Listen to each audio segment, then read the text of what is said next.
Hey, welcome back, welcome back. And this is going to be part 2 of the Haskell Orientation Resource Fair. I'm Carrie Cornelius. I am your librarian. I am Library Carrie. So put that in your phone.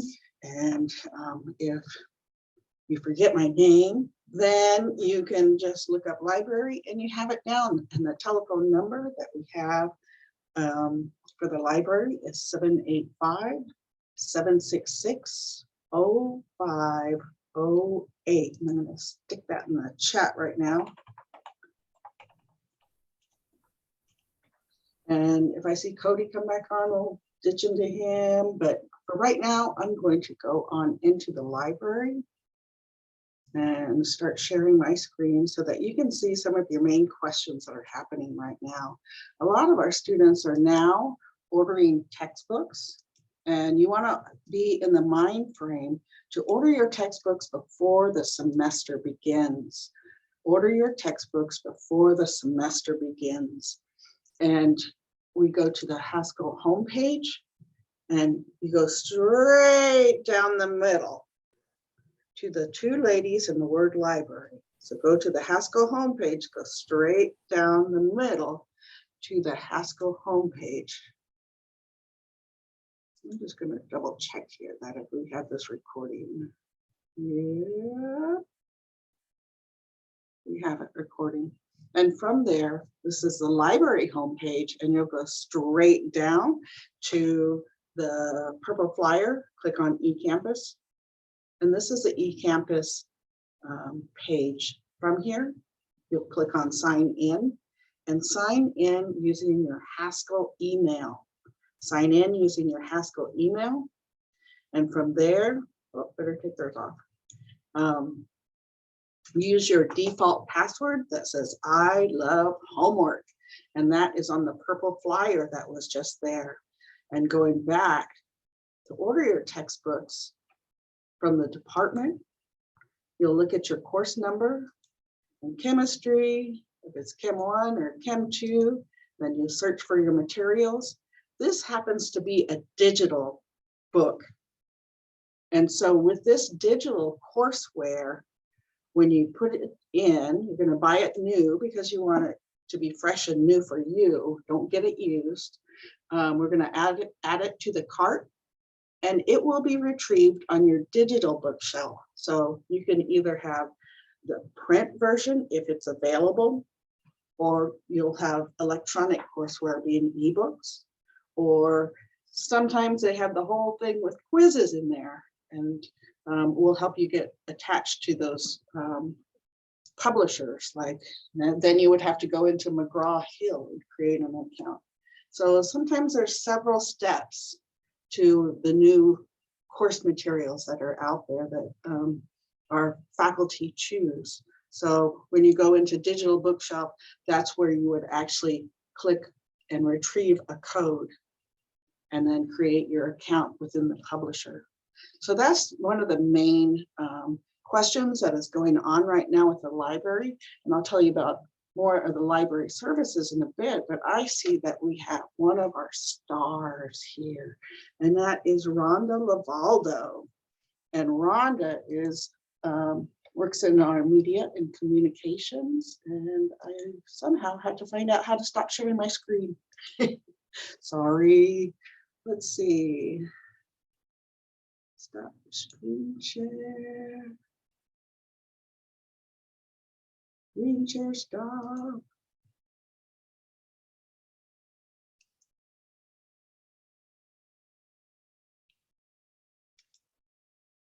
Rhonda, are you there? Yeah, I am. I don't see anything you're sharing, so. Okay, well, thank you. I think we're all on. Thank you, Rhonda. Yeah, no problem. Did you want me to start? Yeah, introduce yourself and tell us about your program. Okay, so let me start my video. Okay, I'm Rhonda Lavaldo. I'm in charge of the media communications department, if you're interested in doing that. And can I share my PowerPoint? Yes, let me see if I can get you posting. There you go. Okay. So let me see that. I'll pull that up with the information that we have for the program. So it's a 2-year program, and it's basically a multimedia program where you're doing things with media, writing, producing. We work with Adobe software for a lot of our projects, Photoshop, InDesign, Premiere, and Audition. So those are the different software programs that you'll learn. A lot of the stuff that is done is going to be produced for the newspaper or Haskell News, which is the broadcast part of it. Also learning about social media techniques as well. So if you like to work with computers, if you like to write, if you can work with deadlines and like meeting new people, because this encourages being socially active with others and doing interviews, interviews with people you may not know, and interviews with people who may visit Haskell as well. So this is just the front page of one of the newspapers that we produce. So some of our recent graduates, Rusty England, she went to Oklahoma State, and so the media communications degree gets you prepared to go into a journalism program. And so she went into a 4-year program at Oklahoma State, and then she transferred to OU to complete her master's degree, which she has done. Senevi Spoonhunter graduated with her bachelor's in journalism for University of Nevada, and then she has completed her master's degree at UC Berkeley, and she's recently completed a film, so she's doing really great things, and so is Rusty. We have a few others that have gone on to complete their bachelor's and master's degree as well. They also get opportunities to do fellowships. We had a student who completed a fellowship at City University, New York, for journalism, and they housed him out there for a summer, and just went straight to work out there, as well as FNX, First Nations Television in LA and California. We were able to send people out there as well. So with some of the stuff that we produce, like I said, it is done for our newspaper and for our broadcasting part. We do submit a lot of the awards for the Native American Media Awards with the Native American Journalists Association. So every year we always win awards. And I was trying to remember how many we won this past year, and I can't even remember right now. But this 2019 was the last time that it was held in person, unfortunately. But we won 13 awards. And so since then it's been held virtually. This past year, we've won a national award, National Press Freedom Award from the Native American Journalists Association. So that was pretty nice to get. So a lot of the work gets recognized. So that's one of the things we always push, is to make sure your content is really, really good and just up to par. And because it's going to be seen by not only just by your community here at Haskell, but all over the world. People look at our stuff all over the place. And sometimes it does get picked up locally through the Lawrence Times, through Kansas City newspapers, and even through national Native media outlets. And again, this is me. I'm Acapulco Pueblo. I did graduate from Haskell with my 2-year degree. I went to the University of Kansas, got my master's in journalism as well. I do freelance with National Native News, which is radio across the Indian country. And I do a radio show in Kansas City, and I'm currently a board member with Indian Country Today, which is a national media outlet. If you are interested in this program, you can email me. There's my email, as well as if you want to just write for the newspaper, if you're interested in that, if you're a photographer, a photojournalist, or you want to learn, just email us at indianleader10@gmail.com.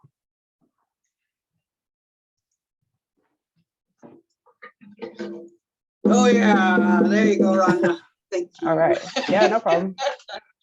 Appreciate it. Yeah, no problem. So What I'm going to do is share my screen again and go back, and now I'm going to represent our library. So, give me a sec.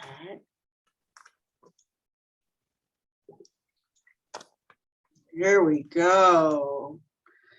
And Lori or Rhonda, can you confirm that you can see our screen? I can see How about that? something like, yes. Oh, thank you. And so I'm just going to go on my library heyday here. So I don't know if I had that screen shared earlier, but finding the library homepage, you're going to go straight down the middle to the word library, or the two girls going by the computers. Once you click on this, then you're going to see our library page. And the number one question now, again, is textbooks. And when you click on that flyer, it gives you the directions that are on here. We have a default password. You're going to use your Haskell email, default password. And when you have your shipping information, if it's going to be shipped to the campus, we only want those students that are here in the dorm having their materials arrive on campus. If you are in an apartment somewhere else, please put that apartment number and watch for your mail, and don't let anyone take your mail from you. Please, when you scroll down, you'll see this library user agreement, and we have hotspots. So if your dorm, it has sketchy Wi-Fi, if your apartment, there's no reason for that. So we're going to go into this when you click on begin, that's your user agreement saying that you're responsible for returning the materials that you have. Now you're going to keep your hotspot in this upcoming year so that you can get your A's, and we want everybody shooting high. Don't go for B's or don't go for C's. I know that you can do it. And from here, that will allow you to give you permission to use the hotspots, which are about a $300 value. And so if you graduate, if you drop out of school, then return them. We have return boxes on every door of the library. In fact, you don't even have to get out of the car because we have a drive-up drop spot in the back. We need to just keep our distance from each other, even though I'm really proud of our library spaces. So you have hotspots, you have your textbooks, and all you have to do is ask. And remember, I have my telephone number up in that chat. So there's no excuses, just ask for help. As part of our resources that we have, I kind of point people to the purple box. The purple box is a federated search where if we put in our tribe, I'm from the Oneida tribe. My dad is full-blood Oneida. My mom is Caribbean Potawatomi. We're going to see the resources that come up. So we have 1,277 different resources with just the keyword of Oneida. Now, I look at my keywords and I think of everything that can be Oneida, and I might get a whole bunch of stuff for Oneida silverware. If you want to be more specific with your codes or your keywords, I might be putting Oneida tribe. I might, oh, that looks so cool. We might also have Oneida tribe of Wisconsin, or just putting in differentiating from Oneidas in New York, Oneidas in Wisconsin, or Oneidas up in Ontario. So your keywords are really important when you're searching here. What am I seeing with these 40 results? So I look to my left, and inside these filters, it's showing me that it's showing 9 books and it's showing 29 articles. When I look on this side, I see 6 of them are ebooks. And now you can be bossy because you can actually click on ebooks and you'll only see the ebooks. So all of our distant learners, when we go in and choose our materials that we're going to use, I'm on campus right now, so it just let me go on in there. I'm going to click on my PDF of this. But when you are not on campus, you're going to see a username and password pop up. And this username and password is, it's going to be those 5 numbers on your Haskell ID. So when you have your Haskell ID, it says A, and 5 zeros, and then those 5 digits. So the username will be those 5 numbers, 4, 5, 6, 7, 8. And then the password is also going to be those same numbers, 4, 5, 6, 7, 8. So have your Haskell ID around when you're researching. And from these, we have like 300,000 different ebooks. We have thousands of journal articles that are all through these databases. Let me kind of go back in here, see if that takes me back to the home page. And I kind of use the Haskell homepage as my homing spot, my benchmark. And so I go straight back down to those ladies. And if you want to see the databases that happen, that we haven't just divided up with these icons as the platforms. If you like searching your ancestry, oh my gosh, it's incredible what's in there. We have rolls, Indian rolls from the 1800s inside there. That's like an incredible rabbit hole for a lot of people. If you're assigned a topic and you have no idea what it is, go to Credo reference, and when you touch it, put in your topic. It's pretty awesome because look at that. It already like gave you a mind map to use. And inside Credo reference are tons of encyclopedias and dictionaries that are very specialized. Notice that that's coming from the Hutchinson Unabridged Encyclopedia with Atlas and Water Guide. That is going to be a definition that is pretty nerdy. And once you get into choosing, you're going to have, let's see, let me try another one.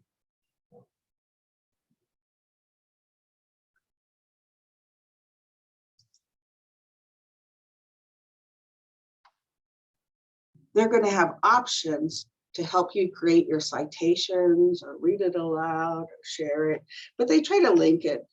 A lot of times when we have so many resources, the hardest part is narrowing the resources. And it's kind of like standing underneath a waterfall and opening up your mouth and getting like way too much information. And that's why your librarians are here to help you with your keywords. And we get a lot of requests that are, one, I can't find anything for my topic. I don't know how to search. That's all right. My search is too broad. I'm not finding my topic within all these thousands and thousands of results. But that's why you call the library, you can text us. We have our Facebook, we have Snapchat. Snapchat is probably the most popular with students right now. And let's see, I'm trying to think of anything else. I have my telephone number in the chat, and we're here for you. I'm sorry our doors are closed, but we're going to keep it safe for everybody. And I really invite you into this space. You know, when it's open, we have a very beautiful space for you. And I look forward to meeting you. This is going to wrap up our resource fair. And I want to thank you for participating and watching over, because we have some really amazing people at Haskell. And I can't wait for you to meet them all.